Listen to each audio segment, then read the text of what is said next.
Shannon here, your humble host for Let's Talk to Animals, a podcast about interspecies communication. And today I want to talk to you about the key component to any kind of communication with integrity. Any kind of communication you want to have with a being of any species must begin with this. So many of my human clients who are coming to me to connect more deeply, more authentically, more relatably with their companion animals, whether embodied or in spirit, they too have feelings, hunches, sensations, vibes. So often when I work with one of you and your animal companion and I share something that your animal wants or needs or likes or doesn't like, you say to me, I knew they were going to say that. And this is all the proof you need that you can do what I do. In fact, you're probably already doing it. But just like any other innate ability, even the breath, we have to start by practicing. Yes, our bodies know how to breathe, but it doesn't start out that way. When we first pop out of wherever it is we're coming from, whether our mom had a C-section or a natural childbirth, usually we need a little pat, or maybe like me, you need a little slap to kind of get everything moving and to get everything calibrated. We need to locate, download, unzip, install, activate, and take for a test run our operating system program called breathing. And in fact, so many of us start to take this particular gift for granted. Especially as we get older, we forget that we still need to practice breathing. We need to practice the in-breath and the out-breath and the spaces in between. We need to practice remembering what it feels like to fill our lungs. Wait, where is all that breath going inside my body? And how much breath can my physical being really hold? These are such good, curious questions to ask, and they lead us right into what I want to share with you today, which is, where are those vibes coming from? Where are your aha moments and your gut instincts? Where is that part of you that knows before you turn around that somebody behind you has been staring at you? What part of you thinks of a loved one and suddenly your phone rings and it's them? It's not your thinking mind, it's your heart. Animal communication, interspecies communication, all communication stems from your heart, what I call your gut brain. Our friendly research scientists have now informed us that we really have at least two brains in our physical form, possibly more to be revealed, right?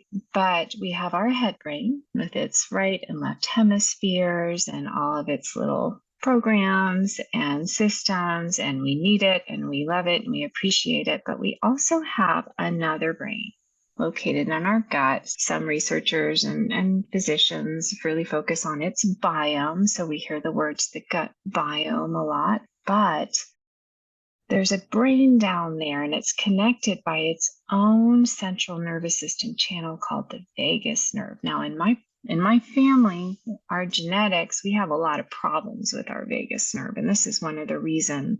And by problems, I mean our vagus nerve likes to take matters into its own hands. It likes to keep its own counsel. It likes to do its own thing. It doesn't necessarily want to consult anyone else before it makes a decision. And what's so interesting about this, of course, this has led me to do quite a bit of poking around online and chatting with others and talking with doctors and learning all I can about the vagus nerve. And what I've learned is that that channel that connects the gut brain, or the heart brain, if you will, and the head brain is a two-way superhighway. And guess which direction most of those messages are going? If you guessed from the gut brain, from the heart brain up to the head brain, give yourself a gold star, because that's exactly correct. The gut brain is really in charge of everything. It's running the whole system. You know, it would be akin to the molten core of our Mother Earth, our planet that we live in, or the sun at the center of our solar system. It's certainly the heart that connects us with others that we love, regardless of species. We don't walk around just thinking about how much we love someone most of the time. There's a feeling there. Now, we may not actually perceive that feeling because a lot of us do get stuck in our heads, and I am no exception to that. But if we feel past the thinking, we realize that the part of us that connects to another being is not up in our head. That's not where we feel it. When we do give ourselves the opportunity to feel what love feels like rather than just think about it a lot. And we're not feeling it in our head. It doesn't feel like the positive version of a headache. We feel it in our chest. There's a pressure. Maybe there's an expansion. Maybe there's a contraction, especially after a loss. I just went through the loss of my soulbird companion of 24 years, Pearl, who I raised from a 5-week-old rescued chick. And it was sudden, it was unexpected, it was devastating. I can tell you that my thinking brain was not my friend. My thinking brain panicked. It just wanted to keep me safe. It perceived my grief as not safe. It fell clearly under that category, and it just went batshit crazy. It wanted in all kinds of ways, shapes, and forms to make rational sense of it, to give me explanations, to berate me for what maybe I hadn't seen or hadn't done so that I would never make that mistake again. It felt like an enemy, but it wasn't. It really wanted so badly to fix the thing that wasn't fixable. And I learned very quickly, thanks to all of the training that I've had, all of the work that I've done over the years, all of the recovery I've been through from anorexia and bulimia and anxiety and depression. And they're not pleasant at the time when we're going through them, and we all go through them because life happens to everyone, but they do give us the opportunity to harness our ability to befriend ourselves in these tough times and give us the opportunity to cultivate a toolkit that can be, and for me at least, it has been life-saving. And by life, I don't mean my body ticking along, even though my bird's body has passed and I desperately want to go with him. I want to go after him and pull him back by his cute little pink feet, and I can't do that. I mean my heart, the part of me that's in my body that's still willing to live, to feel, to soften, to expand, to open my heart again and again and again, because along with all the grief, we have those opportunities for joy. And most importantly, my heart has been the part of me that's allowed Pearl to return to me so quickly in his spirit form. And we're having daily, very productive connections and dialogues. He's teaching me so much, and he's planning his return. And I've had to really be disciplined with my brain, with my head mind, my head brain, and acknowledge it for all the care and concern that it has for me, for keeping us alive.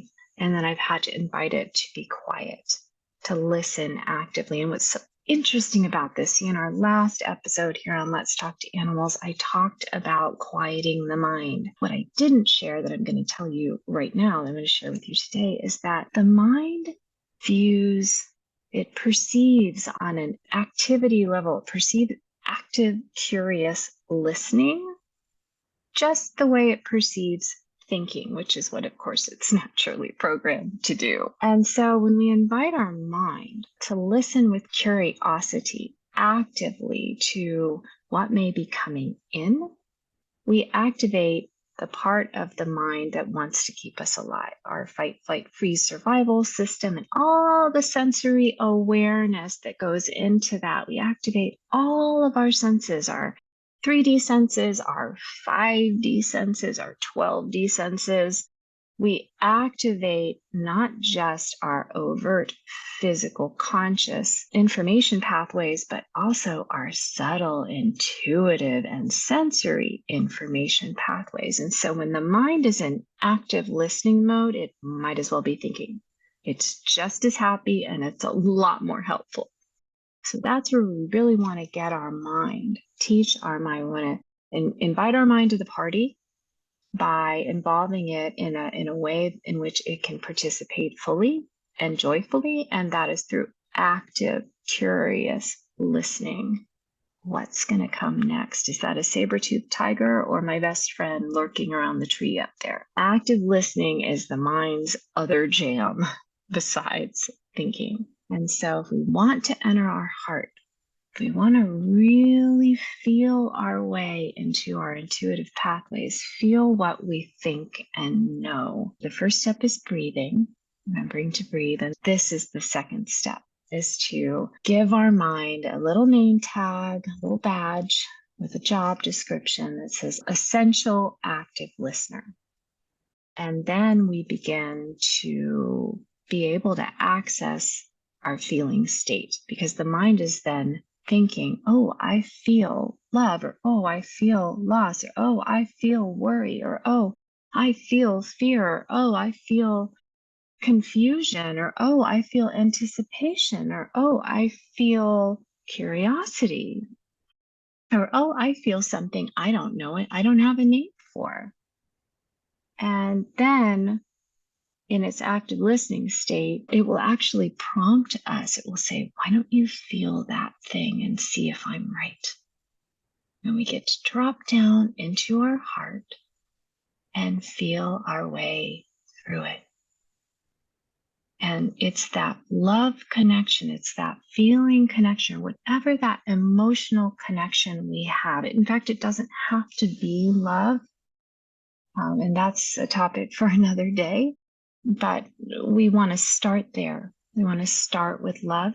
We want to start any conversation that we want to initiate or participate in from this softer, which is why my word for this year is soften.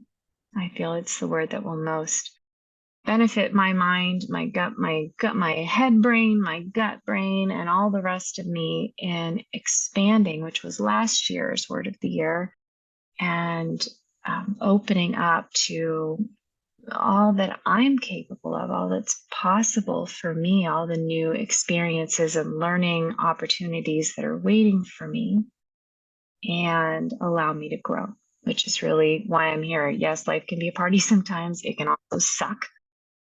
Ultimately, I don't get much out of it unless I feel like I'm growing and evolving. And so that's really kind of the carrot at the end of my stick, or the pot of gold at the end of my rainbow, if you will. Now, I want to share something with you that is going to give you a place to start. Maybe you are feeling something from your own companion animal, or from the wild animals you share space with, or from an endangered animal species that you feel a special affinity for, kinship with, and you want to explore that, and you want to go deeper, and most of all, you want to trust what you're feeling. You want to acknowledge it, and you want to feel into it, and you want to authenticate it so that it's real. And when we authenticate it, when we are able to say, yes, this is happening to me, yes, I'm having this experience, this is what allows us to invite more of the same. And for most of us, when we have even an inkling that interspecies communication across species boundaries is possible, we typically tend to want more of it. It's not like going and getting a root canal, which is nobody's idea of a good time. When we have even the faintest brush with interspecies communication, we even think that we might be feeling some information coming into us from an animal, we want more. That's pretty cool. I want to do that again. And this is the way to set yourself up for success. You definitely want to listen back to my personal story, especially if you're coming to this podcast, you're coming back to your sensory body, or maybe the intuition that was squashed in you when you were younger. And you want to kind of validate that and reactivate that. Be sure to listen to the podcast episode where I shared my personal story of coming to interspecies communication later in life. You definitely want to listen back to the episode about how to quiet the mind. And here I'm really talking about the head brain. Listen to that, because I go into a lot more detail there about what I'm talking about in this episode with the head brain versus the gut brain or the heart brain. And then now here we are at the heart. And the heart center, the center of your personal planet, which is your physical form, and all of the subtle and sensory and intuitive and emotional and physical pathways that are interwoven throughout you as an embodied being, as an embodied soul. And where we start here is by seeking the most open heart that we can achieve. There's places in us where we might open a little. Maybe we've only ever experienced a partial heart opening. If you're listening and you have an animal that you absolutely adore, you definitely know what it feels like already. Or if you have a human animal that you adore, or you love yourself. There's not enough of that in this world. So I certainly want to include that as well. If you feel that deep, unconditional love for any being, including yourself, then you already know what it feels like to be in this pure, open-hearted, unconditionally loving space. Well, this is the space you absolutely have to be in if you want to have the deepest communication with any other life form, embodied or in spirit. Definitely, if you want to talk to animals across species boundaries, this is where you need to start. And you already know what it feels like. That's first, the sensory and emotional, intuitive memory of what it feels like to have this open-hearted, this pure, loving experience with this active listening going on in your head brain and this beautiful, expansive, unconditional, open, accepting energy in your gut brain and your heart brain. This is like pure Wi-Fi with no limitations, no need to buffer, no interruptions. This is the channel that we want to be on. And so there are several different ways to approach this. I do most of my face-to-face, or at least virtual face-to-face, over Zoom and the phone consultations that I do, channeling an audio message that I'm going to email to one of my human pet parent clients. I usually work here in this space. And so right behind this little setup that you see, of course, I'm staring into it right now, so you're seeing what's behind me, but right behind all this little setup and my little ring light and all the things that are going on, I have a picture of Pearl, my soul bird. And when I look at that photo, I don't work with photos of animals usually. That's just not necessary for how I work. But I do have this photo of Pearl behind me. And even when Pearl was embodied, and he was often sitting on me or near me or just in the next room, if he was being particularly chirpy and feisty that day, I still have this photo that I can see if I can just scooch over just a little bit. Those of you who are watching the video version, you can see me doing it. I can see his adorable feathery face. And the moment I lay eyes, it triggers, 24 years of sensory memory. And it never felt any different. And it doesn't feel any different now. When I look at his photo, I still feel the same. So I would encourage you to get something like that. It's not necessary to communicate with animals. We don't have to have a big setup. We don't have to get all fancy about it. You can do it anywhere. I was taking a walk the other day and just kind of moving my body to process my grief. And I met a dog who wanted to talk to me. And so I ended up chatting a little bit with his person, a very sweet woman. Then we walked for a bit together. And so you can do it anywhere. But, when you want to have an important conversation, sometimes you like to kind of get things squared away a little bit more. And so you can set up an area where you can go, where you're going to have the space and the time and the serenity and the quiet, and you can put a little photo of the one that reliably opens your heart more quickly than any other being of any species, human, non-human. It can be a beautiful place in nature that you absolutely, your happy place, we often call it, that you absolutely adore. One colleague of mine, she feels this anytime she looks at a tree. So her website and her images on her wall at home and the place that she lives is surrounded by trees. And so that is what works for her. So just consider what works for you and just set up a space where your heart feels safe and invited to instantly open and blossom into this unconditionally loving heart space. And once you're in that space, where your head brain is actively listening, your body and all your cells are fully oxygenated and happy. I always remind my animal communication students and mentees that oxygenated cells are intuitive cells.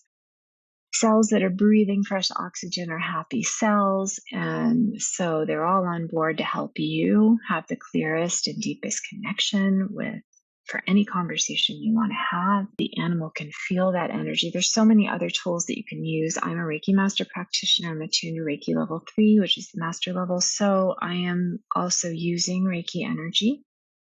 And it just very naturally, it just invites itself at this point to the conversation because it knows it's always welcome. And the animals are very, very finely tuned. Their subtle sense, they sense energy, they read energy, they see and feel energy. And so when your energy is vibrating on the channel of unconditional love, that animal, even if it's the most shy animal, even if it's the most traumatized animal, even if it's an animal who's grieving or is terrified, that animal is much more likely to open up at least a little bit if you're open all the way.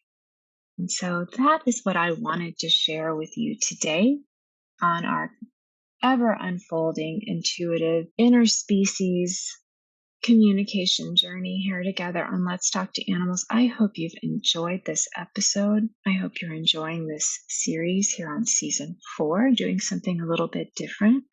I always love to hear from you. I would love it if you would share this podcast with others in your network who are interspecies communication curious, if you will, or perhaps already actively involved at some level. I would love it if you would leave this podcast a review, if you would reach out and share a comment or an aha moment or a question. It so helps this little show grow, and it helps us connect too, which is the best part of it all. So if you have questions, I want to list back to other episodes, not sure where you can find those, head over to animallovelanguages.com/podcast or just search for it on your favorite podcasting platform.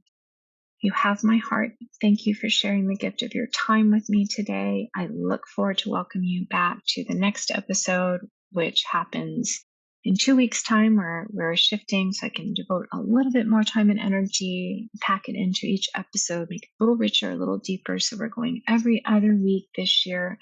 And I look forward to speaking with you and hearing from you and connecting with you again soon. Okay, all my love. Bye for now.